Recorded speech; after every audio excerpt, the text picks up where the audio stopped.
Miss District of Columbia 2023 was such a life-changing experience.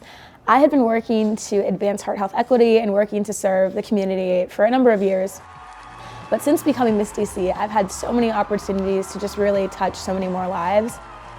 And a lot of that has to do with cardiovascular health. I am one of 60 million women in the United States who's living with heart disease. And that's why I am working to break the stigma, make CPR and AED education accessible, and fundraise for critical medical research. Before I turned 18, I had 6 heart attacks. And I had my first heart attack when I was 16 years old.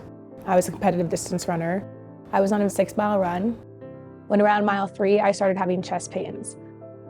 At mile 5, I stopped running because my chest pains became more severe. I ended up going to the hospital.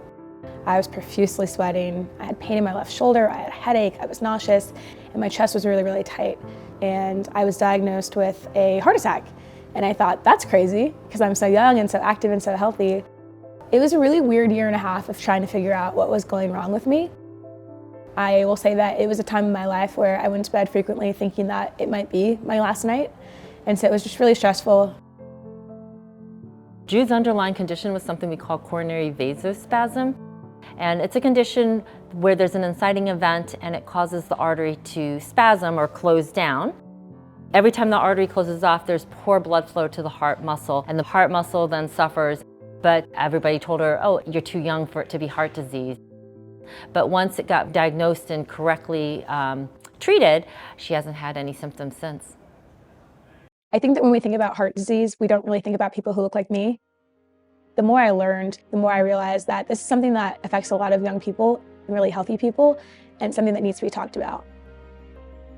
But the reality is you can take control of your health, and I'm really excited for the change that I'm seeing tangibly in the city as people are learning how to do CPR and use an AED.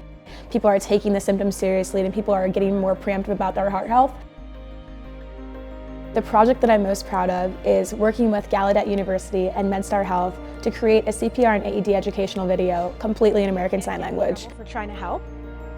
I grew up with a lot of deaf friends, and so to be able to utilize the skill of knowing ASL to make that information more accessible was really important to me, and just a really fun, really cool experience. Let's all team up and save lives together. My message to anybody who is already dealing with cardiovascular disease or cardiac issues in general is that your life isn't over. I ran 4 years of Division I track and cross country, despite all the things that happened to me.